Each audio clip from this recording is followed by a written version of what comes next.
What is good, good people? It is time for another edition of Word on the Streets. Replace the E's with threes, and we've deducted from 3 to 2 this week. Unfortunately, Vince Chang not with us because he's got some FIBA work, right?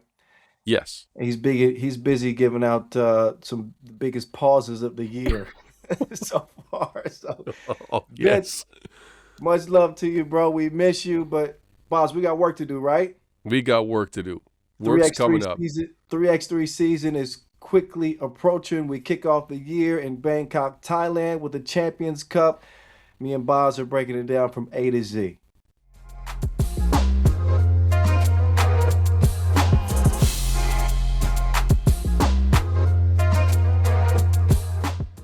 All right, y'all, it's the dynamic duo, the voice in the mountain holding it down for this edition of Word on the Streets. As I mentioned, we got the Champions Cup second edition coming up here in less than a week. Boz is hopping on the flight in 24 hours. I'm coming that way in a few days.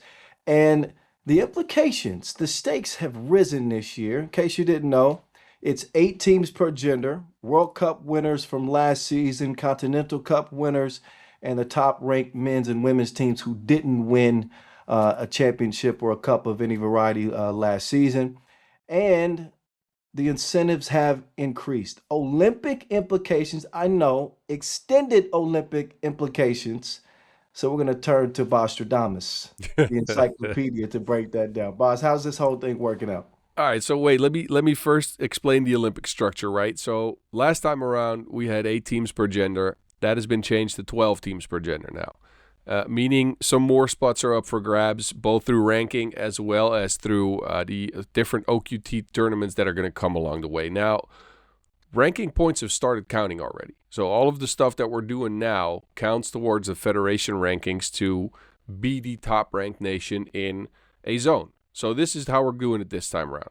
We got 6 spots that will be determined come December of 2027. Those 6 spots will be the host, which we already know is the USA. They qualify both on the men's and the women's side already. Then there's 5 teams that qualify through federation ranking, the top-ranked teams in Africa, the Americas, Europe. So those all have 1 team. And then there's an interesting one because Asia gets 2, sort of. Asia gets 1, and then Asia Pacific or Asia Oceania, so including Australia, New Zealand, they get another one. So there's maybe 2 spots from Asia coming in, which is different from last time around, right? Last time around, several teams from one continent could qualify. In this time around, it's only 1 team from each zone outside of Asia, which has 2.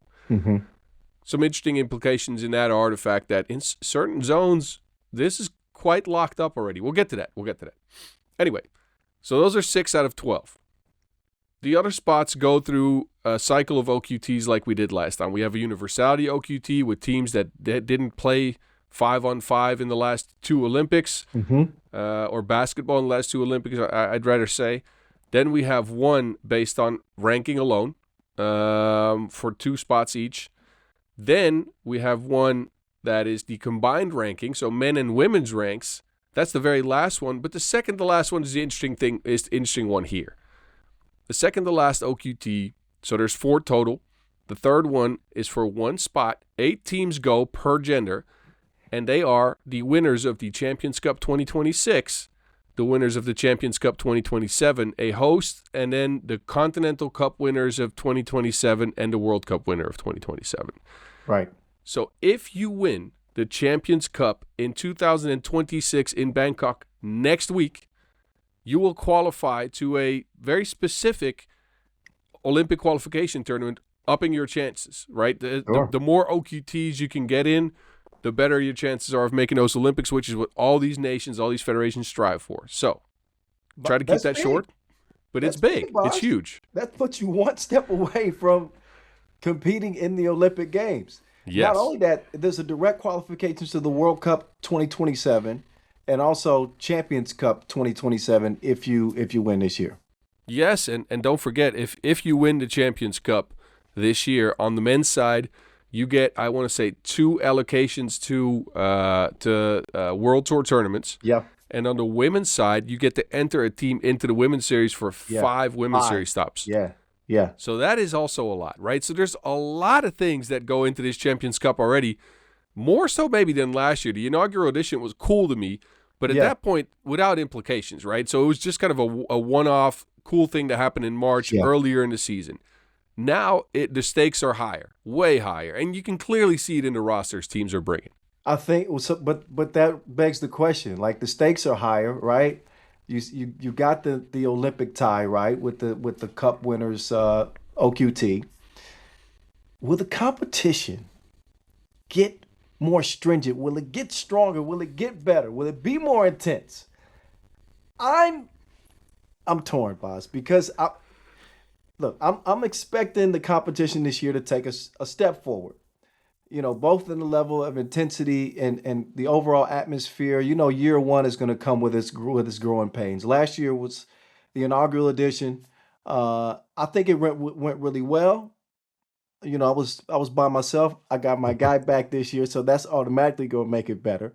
Thank you. But I think we're going to see better fan engagement this year. I think that the event is going to be structured better. That's not saying that it wasn't structured well last year, but second time around, you're always going to see those improvements.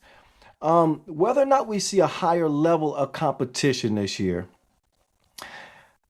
I'm not sure, because I still don't think that some countries are committed to giving their A team, right? The top tier players representing their country. And for some countries, which I think you're going to explain, you can understand why. I mean, if they're already going to be qualified to the Olympics, or they're pretty much a shoe-in to get a ranking spot to get into the Olympics, you can understand that. Yeah. But, for me, I think that the players that are there, they're going to play hard. And make no mistake, we do have some top tier level players. I think when you look at USA's roster, both the men and the women, obviously the Netherlands are coming in fully loaded. The Serbian men's team returned 2 Champions Cup champions from last year's team. So don't get me wrong here. There's talent. There's going to be a lot of talent. I just don't think we will see the highest echelon for every country. And I agree with you. And again, I'll explain why. So I think let's take the men's field, right? 8 teams, host Thailand. Of course, they're going to try, because this is one of the shots they're going to get to try to get to an OQT. Now, if we go up the rankings, Madagascar should try, because they are not ranked first in Africa. I mean, most people seem to believe they are. I think Algeria right now is ranked above them, even Benin possibly. But yeah, Benin's ranked second, I believe. But I think the Madagascar men do have, at least have some options to try to get their rank up in the continent of Africa. Mm-hmm. But they should care about this. Australia will care, but they always have that issue that, especially now, the season's still going. If we dive into their roster, which I'm sure we will in a little bit, they had a replacement player come in last second, and that replacement player was Alex Higgins-Ticha. Oh, he is playing. Okay, so that DJ Mitchell is not playing because his team made it into the next round of the NBL playoffs. Okay. So they're always at a kind of at this juncture of they need the players can come in, but some of them are still committed to 5-on-5 teams, Mm-hmm. right? So it's always kind of difficult for them to get a full squad up and running. Spain, we know they're going to care, but they're also in the same mix where people like Orekoechea, the star from the World Cup last year, he might still be playing 5-on-5. I know he might be active here. He's rostered as we speak now. Yeah, but they got a big pool of players to choose from. They do have 8 players I think they're willing to pick from. But if you keep going at the rankings, USA already qualified. Are they really, do they care about this then? Serbia in Europe on the men's end, most likely coming out on federation ranking, as they are now 10 million points ahead and 12 million points ahead of the competition. They got 22 million points, and the Netherlands, as second in Europe, has 10 million on the men's end. So let's say Serbia is pretty assured here. And you take in the concern too, like last year, the concern that I talked with a lot of players and coaches that they voiced was, They thought the Champions Cup was a cool idea, but looking at a long pro season ahead of them, they wanted to be careful not to injure some of the top guys. A lot of money on the line at stake throughout the pro season, and your national competitions and your continental cups, right? Which I think a lot of players and federations still hold in a higher regard right now Yes. than the Champions Cup. So, they're being very cautious about that.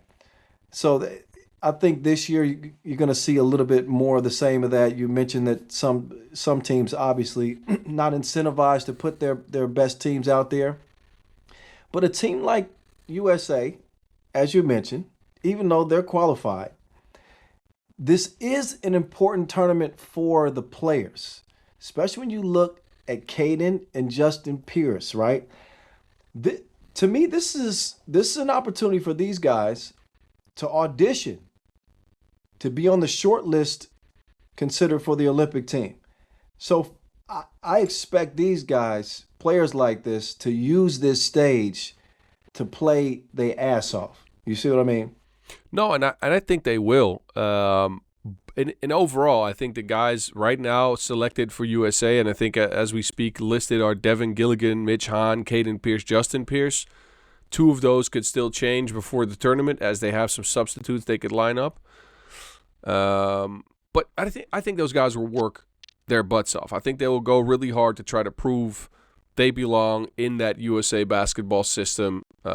We know Hahn, we've seen him in the past, but for Caden and Justin, this is their first try at the men's national team. Caden Pierce featured on the youth national team last year. Gilligan's been kind of around that program, hasn't really gotten an opportunity yet. So like, I'm anxious to see him. I'm curious to see him go because he's always at. I'm not laughing at him, boss, but you can't lie, man. Was that not a curious selection? Like when I looked at the It's roster, highly curious. But I said, then again, where the hell did that pick come from? And that's no shade because I like Gilligan. I give him a lot of love in the broadcast, but I'm like, that one came out of left field for me. No, but in general, I mean, look, this is not the most talented squad USA basketball could field for 3x3. We know this. And yes, this is kind of an audition for these guys to maybe be featured more. I like to see that. But is this the most, chemically aligned squad they have? Absolutely not. I know these guys will be in a couple of scrimmages in Bangkok the week leading up to the Champions Cup, as I'll be at those scrimmages. So I'm curious to check them out. But this is not the best team USA basketball could field. And I think the same goes for Serbia, for instance. If you think about that squad, and look, I think this is close to being what the best team they can field, but it's not. They don't feature Strahinja. They don't feature Majstorovic. We don't really know what his injury situation is like because he's not even validated on FIBA 3x3 for the pro circuit for now. But they don't feature Barac. Yeah.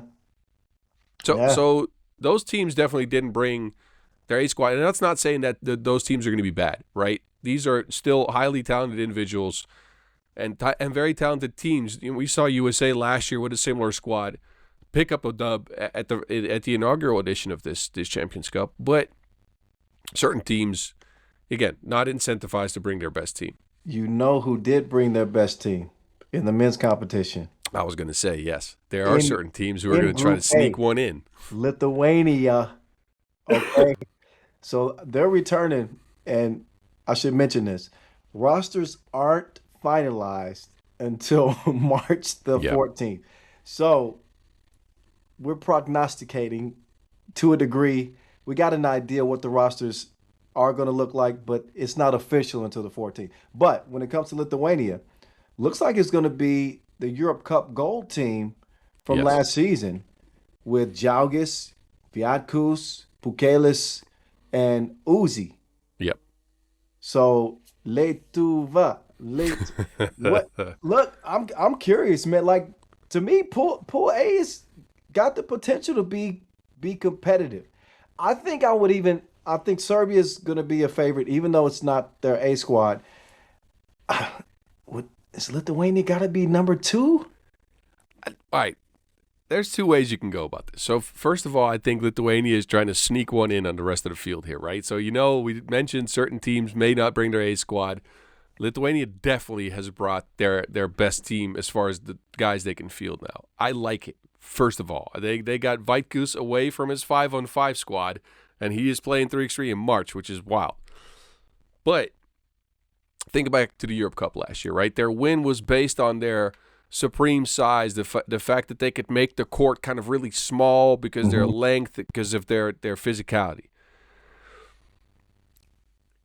If Spain brings the World Cup team, Yeah, that's what I was. That's right. That's exactly if Spain brings the World Cup team, Kyle, yeah, they might be just as tall and just as physical, yeah, and they might be better shooters. yeah. So I don't know. Look, But Serbia will always be the favorite, and Lithuania, based on like the past and merit and the fact that they've been around the game for so long, yes. Spain, though? Ugh. Yeah. Pukelis and Aracoecha, that is a wonderful matchup to me. Clash of the Titans. Oh, my good. And truthfully, man, both federations from 2025 are on the ascent. I mean, they both had incredible 2025 campaigns. So I think the pride in both 3x3 nations has been restored. They're hungry. They got the fire. So, it's teams like that I think are going to carry this competition, right? I think they're going to add that extra spark that's needed to make the Champions Cup a more relevant event. It's in its second edition, right? But I'm looking at teams like that. When I look at Serbia, just to go back to them for a second, I mean, the interest for me with Serbia isn't whether or not they're going to win the Champions Cup. The defending champs from last year. Ironically, it was the only championship that they won last season in an international competition. But we talked a lot about this pickup this offseason. Killer, Filip Kaluderovic, right? Making his debut. He's going to play with Ub this year.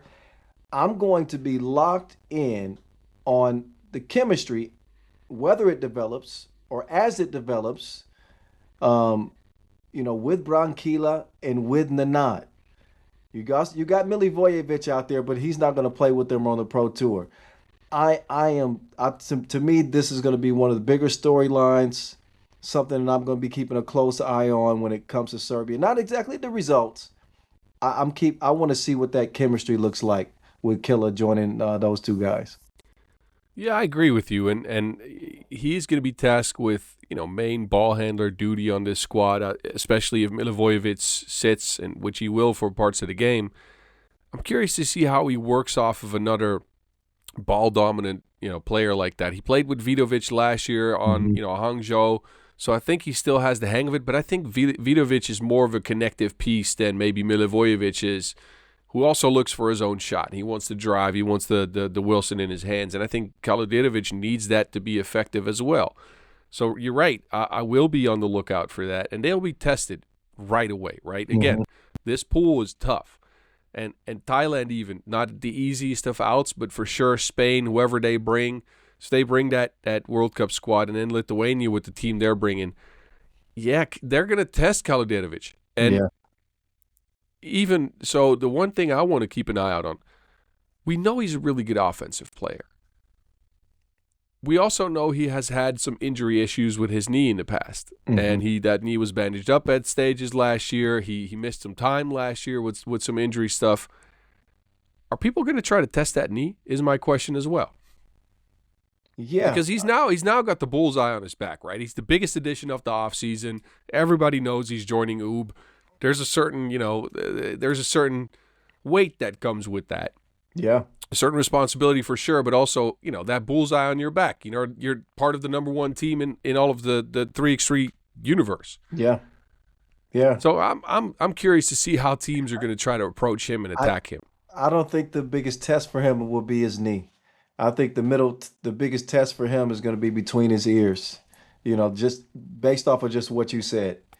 Everything that comes with playing for the Serbian national team for the first time and joining a legendary squad, the most successful squad in 3x3 over the last 4 seasons or so.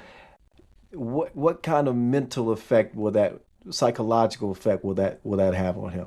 It's curious. I'm curious to see. Well, we're just a few days away. Uh, Pool B for the men. We mentioned the USA, right? Hmm. We haven't talked about your boys yet too much, though. Yeah, we ain't Yeah, talked about the Orange Lions yet. you're right. Bas, the You're right. Netherlands. All right. Okay, they chemistry unquestioned. They got the best pound for pound player in the entire competition in Worthy de Jong. Uh, I'd like to believe that they're hungry. They've enjoyed a lot of success over the last couple of years too. Came up short last year. Ended up taking a silver medal at the Champions Cup. This is more for you than it is for me. What are you expecting out of the Netherlands this year? I'm expecting good things. Look, they don't bring the squad they brought last year, right? So no BA and no Dimeo van der Horst, who's dealing with some minor injuries. So Daan van Tilburg gets the nod. I think this team will be hungry because this is 3/4 of the lineup that they won their only world tour with on the pro circuit last year. Van Tilburg is young. He's unproven at the national team level. This is his first major event. But also, they play with two bigs with two ball handlers again, right? Hmm. So they go Hmm. back to now having two screeners with Van Tilburg and Dries on the court. And I think that works really well for both de Jong as well as Maarten Bouknecht, who I feel like has another kind of leap in him, right? This is his second year where he really gets the opportunity to run a team. Hmm. Forget about that first year. He was with Amsterdam and he was kind of their sub and he didn't really feature all that much. Hmm. Last year was his first real year and he came in with a big bang, with a splash, right? He improved himself tremendously, shot the ball well, and even at stages for us, like we had him in an MVP discussion at some point because he was doing so well. But if you think back on last year, he also didn't quite feature on the national team. It's true. So the man is going to Yeah. be hungry. He was Yeah. skipped for the national team, A skipped for the mean Europe Cup, skipped for the World Cup. I'm making you cough. Does he? I don't know if I've ever seen a mean Van Tilburg. I Oh, don't he's know. got it in him. Does he have a mean streak in him? He does, yeah. He does. Yeah, he'll take it'll take a bit. Okay. He'll take a bit, but it's gonna be cool to see him because again, for Daan van Tilburg is one of those guys that I've kind of pushed into the game at 3x3 from a young age on, right? I've known this kid for I don't know, probably close to 8 years. Yeah. I tried to get him on my youth national team when I was a coach there, and I kept saying, come play, and he kept saying no, unfortunately. And eventually I pushed him towards the seniors team, and he ended up joining. I'm not saying I'm the only cause here, but There you are. maybe. Maybe. But I'm happy now that he gets a shot at the national team level, right? Yeah. And again, I think between him and Bouknecht, they're going to be hungry. Yeah. We know what Driesen is going to bring.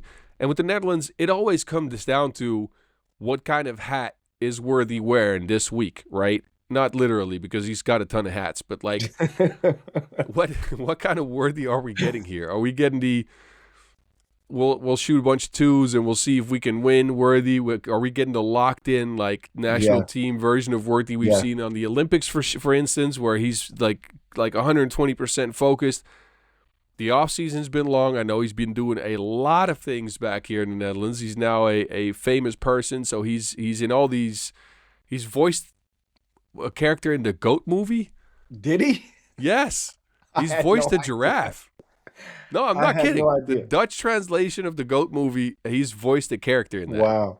I'm Yeah, jealous. he's a man of many talents. Yes. I always enjoy watching Worthy play. Only time I hear from him is when he's watched the pod, and he'll hit me up on WhatsApp, and he's like, "Yo, you really you who'd you pick for best perimeter defender of the pro season?" He's like, he just gives me shit on stuff like that, but it's still nothing but love between me and Worthy. One team I wanted to mention. I want to ask you because I feel like I always say this about them. I do always say this about them. Madagascar. Sleeper? Always. Are they a sleeper? Always. I always say that this is a team that has the makeup to catch almost any team sleeping in any given game. And we know how, the level of importance it is on these Champions Cup games because Top 2 from each group advance. There's no quarterfinals. You go straight to the semis. Mm-hmm. One loss, one unexpected loss could cost you a trip to the semifinals. And if there's any team, I think, in the men's competition that could hand someone a quote-unquote unexpected loss, it would be Madagascar. I have to agree with you fully. But this squad, and I think the confounding thing about them is it hasn't worked as many times as you'd hope it would have worked. For some reason, I feel myself, I notice myself rooting for these guys, right? So because they come from a small nation, like they don't really feature often on the pro circuit, so you only see them in national team events, and then when they come in, they give it their all. They play with fire, they play with passion, so you love to see it, right? But what they have is they have two of the most dynamic and most difficult shot makers on the entire 3x3 circuit in Livio and Ellie. Mm-hmm. Now again, there will be games where both Livio and Ellie will go 1 for 9, and they will never win those games.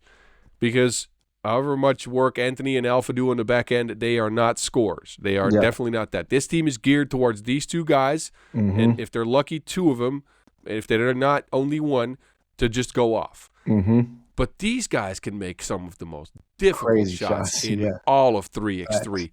2 hands in their face, step backs, falling out of bounds, it doesn't matter. And if they catch a heater, they will just continue to pour on. And again, that's the way they catch people. They catch people off guard. But it's not sustainable, right? It hasn't been sustainable. It's fleeting. Well, outside of the Africa Cup. Yeah. Outside of the Africa Cup, which we know, and this is with all respect to the Africa Cup, this is not the level of competition we're seeing here. Right. Outside of the Africa Cup, we've seen a lot of almosts and a lot of so close from Madagascar, or whatever they want to call themselves, Antananarivo or Nosy B on the pro circuit. Yeah. We've seen a lot of almost. We have not seen it fully completed. OQTs was, I think, the last time we've seen them sort of come out there and like get one game because the team was half asleep or because the team was, not paying attention as much as they should have. But again, on a good day, if you look at the rosters represented, in that pool with USA, the Netherlands, and Australia, right? They can get a dub. You could see a dub maybe against Australia. Yes. And since you told me that Alex Higgins-Tits is likely going to play, I don't even feel extremely confident in that, but I'm going to say the best chance is against the Aussies. Yeah. Their second best chance is my question to you. USA or the Netherlands. If they were to sneak a dub and get to the semis, they're going to have to beat one of those 2 teams. Yes. I do think that when it comes to matching up with 2 creators like that, size isn't always an advantage because you tend to be a little bit slow, close out to the ball, and you might lose 1 or 2 of these, especially Ellie, who can also kind of create towards the basket and has a little bit of a mid-range. Livio is mostly catch and shoot or nothing. Yeah. I think the Netherlands are a little bit better equipped with Worthy on ball, and Bouknecht, however, he's not always a plus-level defender, but he's size-wise, he's comparable to these guys. Yeah. So I think he can stay with them a little bit more. I think Driesen is very well equipped for this, whereas we know Justin Pierce has some improvements to make on the defensive end. No, he got a hell of a lot better last year. Oh, he did. I'm not saying he didn't get better, but I still think there's work to be done. I think Caden Pierce is a really good interior defender. Mm-hmm. I'm not sure how much of a pressure defender on the outside he is, especially against opportunistic shot makers like this. Same goes for Han. I think Gilligan might be their best defender, honestly. Yeah, but what you're also saying is that if Madagascar are going to pull off 2 upsets, it'll be the Aussies and the Americans. Yes, definitely. And again, the likeliness of that, not high. But if I think the Aussies are first, USA second. Okay. All right. Speaking of the Aussies, let's flip things over to the women's competition. That cool with you? Yes. Pool A, Netherlands, USA, the Kangaroos, different looking squad this year for the Aussie ladies. Yes. And Madagascar. I think most people are inclined to say that this is a 2-horse race. What What say you? I'm I'm certainly Netherlands. I think we can all agree they're the class of women's 3x3 right now. They won the Europe Cup last year, the World Cup last year. I don't see anything changing. They're a tenacious defensive team. They got the best women's player in the world with Nortje Driesen, MVP Dree. They're they're the favorites. But it gets interesting when it comes down between the USA and Australia. Madagascar's in there, but I'm not going to include them in this conversation. What do you make of this group? The USA to me, they're always going to be considered a favorite because they got such a wealth of talent, and I believe that Alicia Gray is going to play on this team. Yeah. Gold medalist from Tokyo, Alicia Gray, WNBA superstar Alicia Gray. Anytime you got her on your squad, you're going to get some pretty favorable results. Well, and not only that, for now on the roster, she's joined by Kate Martin, who is also a WNBA player. Yeah. Veronica Burton, I think, is also a WNBA Yep, player. Burton And Brittany plays. Sykes is also a WNBA player. So yeah. So they got the W talent on lock, but Yes. it hasn't always translated to 3x3 depending on the player's level of experience in the game. So I will say that. So to add to that, these players, again, supremely talented, right? Individually, all of them really good. The question is whether they can gel into a unit, but mostly, and that test will be had against the Netherlands, how do they handle systemic 3x3 basketball? And the Netherlands, if you speak systemic 3x3 basketball, they are the best squad Textbook. on the women's end in Textbook. the world. They will pick Facts. and roll you to absolute death. Yeah. They will play out any mismatch. They will make sure to hit enough shots on you. And that's worked against almost everybody, especially with the lineup they're bringing here. As the Netherlands announced, they're bringing the squad that won the World Cup last year. That won, they didn't win the Europe Cup. Sorry, just only the World Cup winning squad. So Boonstra, Kuit, Okay. Lutje, Schiphol, Driesen. Yeah. And if you think back, so we tend to think of them as the best team in the world, but they did lose the two first games they played in that World Cup. Yeah. Yeah. So they're And they also proceeded- a little bit vulnerable. We'll Yeah. we'll see how that how that Well, they actually were- shows in. Yeah, I think there's an asterisk next to that because Yes. Coach Max wasn't there. They were a little frazzled. Yes. When he arrived, they proceeded to stomp everyone in their path the rest of the way. Yes. They turned into a completely different team, and for the rest of that season, they were totally different. No, and so think about that kind of blueprint that they put out there, right? So that pick and roll heavy system, looking for mismatches, continuously attacking your weak points, scouting you well in advance of what's going to happen. Yeah. How's USA going to handle that? And then if you turn things around to the Netherlands, how are they going to handle the supreme individual talent that they have not seen before? Because they Sure. have not seen the individual talent that the USA is bringing to this competition anywhere on the women's series. And again, this is with all due respect to the women's series and all the stops they have and all the teams that feature in them. There's no Alicia Gray in the women's series. That's going to be a big game. That's a marquee matchup Yes. in women's pool A for sure. I think the Aussies though, to bring them back into the conversation, I think the Kangaroos are going to take a step back this year. I took a look at the roster earlier, and again, it's not finalized, but I didn't see Annalie Maley. Nope. I also didn't see Allie Wilson Nope. on this year's squad. I know they got Marina Whittle. She's a 3x3 superstar, Asia Cup MVP. Emma Clark's a hooper too, well-rounded game. But without Allie Wilson in particular, Annalie Maley's rebounding and defense, I don't think they make the semis this year.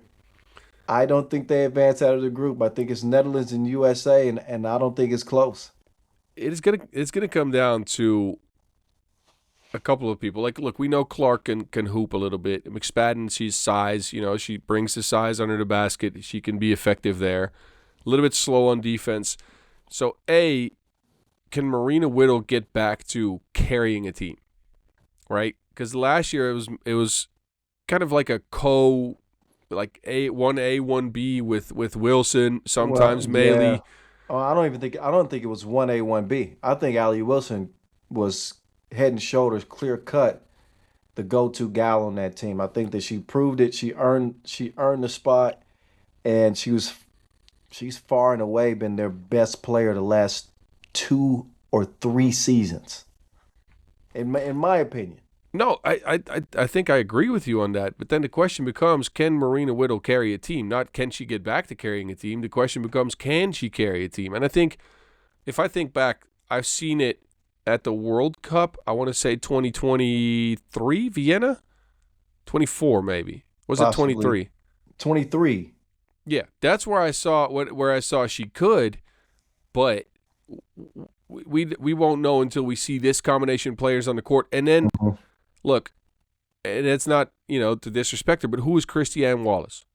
I have no idea. I have not Googled her.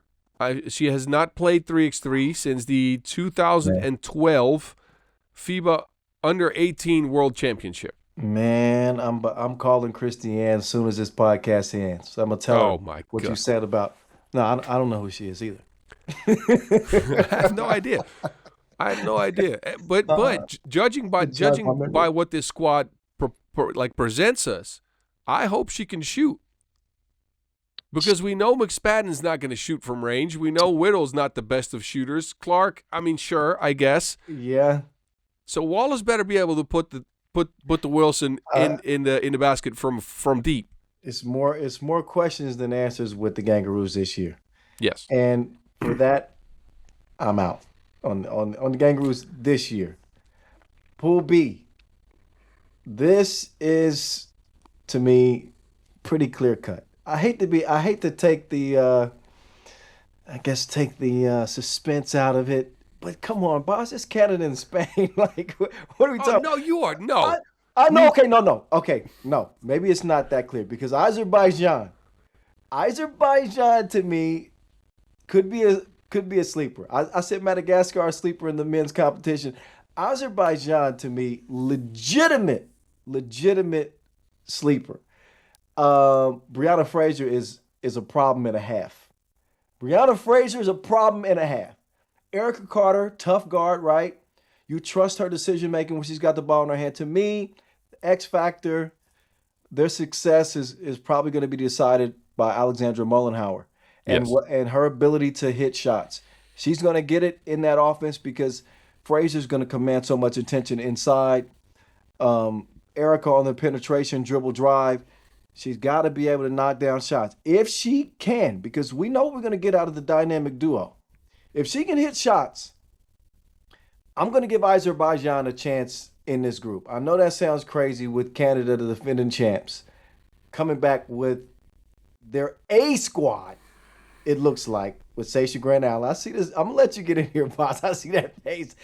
And Spain. I wasn't going to continue without mentioning Spain, who, in my last check with the roster, are fielding the Olympic silver medal team. Yes. So, it's heavy hitters in this group. But that just shows you how much I think of Azerbaijan's players and the talent on that team with Spain and Canada in this group, and me saying that they could potentially give us a shock. All right. Let me run down the group here. When prepping, I thought about making a case for Spain getting old, and then I was like, no, they were really good last year. I'm not even getting close to that. So Spain is good. Canada is bringing the A squad. Baj, Crozon, SGA, Plouffe are listed right now. They are taking this very seriously, so y'all better watch out. Which is why I think it's odd that Azerbaijan is shifting down in size. They are not bringing Dina Ulyanova as far as now. Ulyanova, sizable, can rebound, can play some defense offensively. Yes. But they're not bringing her. They're bringing 40-year-old Tatiana Denishkina. Have you seen much of her? If she's physical, then that's all they need. She is not very tall. Let's just start there. Okay. So I don't think she'll be physical. Look, she's not a bad hooper. She can shoot. She can play. So I don't want to take anything away from her there, but she is 172 centimeters tall, which is probably, I don't know. Okay, she's a guard. Yes. So that's a 3-guard lineup. I mean, if you count Mollenhauer as a guard, but Mollenhauer Yeah. can kind of be in between positions there. And look, the middle will be handled anyway with Frazier just, scoring at will there. I just think if you want to play Canada, especially this Canada and this Spain, you need some size. And they dropped in size quite significantly from Ulyanova, who stands close to, I want to say, 185 Yeah. to 172. I think they match up better with Spain than they do against Canada. I think so too, but still, regardless, the size doesn't matter. It doesn't. It helps a lot against both those teams. So I'm confused about that. And look, let me try to make this case here because it'll be tough. Are you going to say Thailand? Thailand can shock somebody. All right, boss. All right. Hey, No, that's it for me for this episode. Let me explain to you why. Stop walking away. Get back here. No disrespect, Thailand, so but let me make the case because it is unlikely. Please. It's unlikely, but let me make the case. They did not bring their best scorer from recent years, Udom Suk. She's not listed for now. But 3 out of the 4 players played one event on the women's series last year for a commercial team called Bangkok CT. I'm talking Phetnin, Prajap Suk, and Wong Tafa that are listed right now. Can hoop. Okay. Those 3, all of them averaged over 4.5 points per game, and a surprise round of 4th in Chengdu on the women's series. They played one event, came into the semifinals. They beat, Ulaanbaatar. So not a lot of heavy competition in that one, but still. But what I think is going to be interesting, and I'm not saying it is going to lead to wins, is they are going to be heavily undersized outside of Kunshan, she's tall-ish. But Phetnin, Prajap Suk, and Wong Tafa are really quick and crafty players. So the length of Canada, the length of Spain, and the length and potentially age of Azerbaijan might come into effect there when they have to guard Thailand. I'm not sure, but I think they'll make it fun regardless. All right, counselor. You've made your case. I'm the judge with the gavel. Denied. Motion denied. You've lost this case. You've been disbarred. Dang in fact. Dang it. Your license has been taken away. That hurts. No. Love to Thailand. I know one thing. They're going to be outstanding hosts. And you're going to see this year. I was there last year. You're going to see this year. They're going to be outstanding hosts. Who knows what they'll do on the court? They're certainly not going to be a favorite, but only time will tell.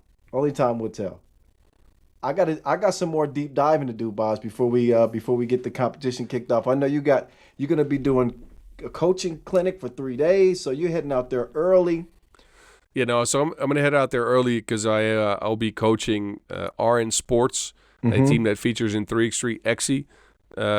So I'll be there a couple of days early because we get to scrimmage some of the Champions Cup teams.